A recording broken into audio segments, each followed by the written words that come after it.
एक लोकतांत्रिक देश में जब वर्दी पर सूट भारी पड़ने लगे, जब संसद से ज्यादा असर बैरक का हो और जब सत्ता की चाबी सिविल हाथों से निकलकर फौजी जेबों में चली जाए, तो समझ लीजिए लोकतंत्र सिर्फ नाम का रह गया है। पाकिस्तान में कुछ ऐसा ही हो रहा है। ऑपरेशन सिंदूर में भारत से मात खाने के बाद वहां की फौज ने खुलकर अपना दबदबा दिखाना शुरू कर दिया है और इसका सबसे बड़ा सबूत है जनरल असीम मुनीर को फील्ड मार्शल का ओहदा दिया जाना। तो आज की बात इसी पर। नमस्कार, आप देख रहे हैं एनडीटीवी इंडिया और मैं हूं आपके साथ जय तिवारी।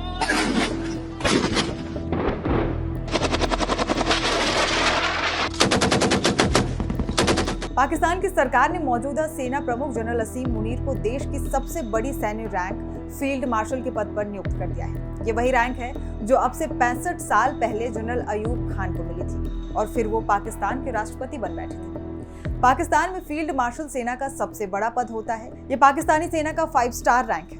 पाक सरकार सेना प्रमुख यानी चीफ ऑफ आर्मी स्टाफ को विशिष्ट योगदान के लिए ये रैंक देती है। ये रैंक थल सेना के जनरल, वायु सेना के एयर चीफ मार्शल और नौसेना के एडमिरल से ऊपर होती है।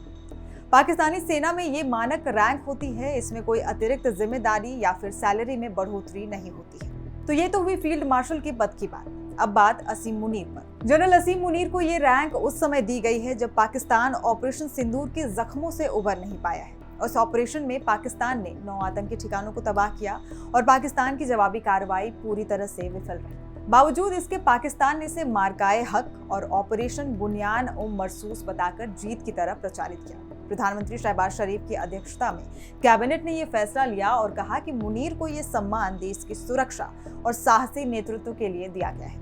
लेकिन हकीकत यह है कि असीम मुनीर अब सिर्फ सेना प्रमुख नहीं, पाकिस्तान की सत्ता संरचना के सबसे ताकतवर शख्स बन चुके हैं। लेकिन इतिहास गवाह है, जब जब पाकिस्तान की सत्ता वर्दीधारियों के हाथ में गई तब तब देश बर्बादी की तरफ बढ़ा है। इसका कुछ उदाहरण आपको बताते हैं। साल 1958 में अयूब खान को फील्ड मार्शल बनाया गया। इसके बाद क्या हुआ?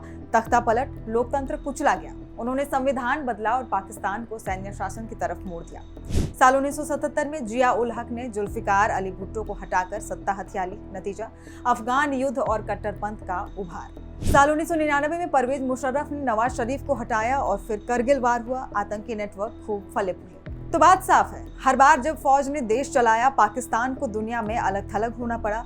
आर्थिक बदहाली बढ़ी और आम जनता पिसती रही। असीम मुनीर की बात करें तो जानकार मानते हैं कि ये फैसला सिर्फ एक रैंक का सम्मान नहीं, बल्कि एक साफ संकेत है कि पाकिस्तान की सिविल सरकार फौज के सामने झुक चुकी है और शायद एक बार फिर पाकिस्तान लोकतंत्र के बजाय फौज तंत्र की राह पर बढ़ रहा है। एक नजर भारत की तरफ। भारत में अब तक सिर्फ 2 मार्शल बने हैं, सैफ मानेकशॉ और KM करियप्पा, जिन्होंने युद्ध में असाधारण नेतृत्व दिया और कभी सत्ता की तरफ नहीं देखा। वहीं पाकिस्तान में फील्ड मार्शल बनना सिर्फ सैन्य सम्मान नहीं, सत्ता के रास्ते का दरवाजा बनता दिख रहा है। और असीम मुनीर एक नाम जो अब पाकिस्तान के भविष्य की दिशा तय करेगा। शरीफ सरकार जिस तरह से सेना के हाथों में कठपुतली बनी हुई है, उससे ये भी मुमकिन है कि खुद पाक जनरल ने अपने लिए ये तोहफा तैयार करवाया। अब सवाल ये कि क्या ये रास्ता लोकतंत्र की तरफ जाएगा या फिर एक बार वर्दी की सत्ता पाकिस्तान को जकड़ लेगी। इस वीडियो में फिलहाल इतना ही, लेकिन ऐसे ही तमाम जानकारियों के लिए आप देखते रहिए एनडीटीवी इंडिया। नमस्कार।